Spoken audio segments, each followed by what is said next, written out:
And now let's go to Taylor Scollon, the co-founder of The Peak, and Keldon Bester, who is the executive director of the Canadian Anti-Monopoly Project.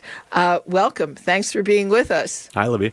Hi, Taylor. You were just telling me about your pizza that cost $100 for 2 pizzas. Yeah, well, I think this is an experience that, you mentioned your $66 bagel order. Many of us have had where we go into these apps and start ordering something and then, yada, yada. We go through the process, we get to the end and we discover, this is actually going to cost 20%, 25% more than the price that was advertised. And that's really this drip pricing practice that the Competition Bureau is taking issue with, which is illegal. But which, as we know, many companies seem to engage in a form of.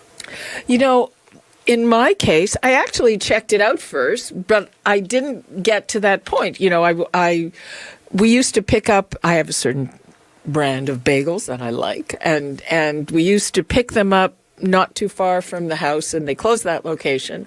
So I thought, okay, I'll order them. And I checked it out because I'm quite particular about this stuff, and it was something like an extra $4 per dozen. I thought, okay. And then there was a delivery charge that I thought reasonable, fair enough. And then I went ahead and ordered it, or I don't know, maybe I asked my husband to finish the order, blah, blah, blah. Well, sure enough, they arrive with this big, huge service charge on them. And I'm looking, it's like, really? $66 for bagels. Yeah. And I think a lot of these fees they're presented at the very end of the checkout process, and they're presented along with things like sales tax and other taxes that are charged in a mandatory way. And part of the allegations that the Competition Bureau has made is that these companies are representing these fees, which they add on and which go into their revenue, as if they're taxes in sort of a confusing manner, and they take issue with that.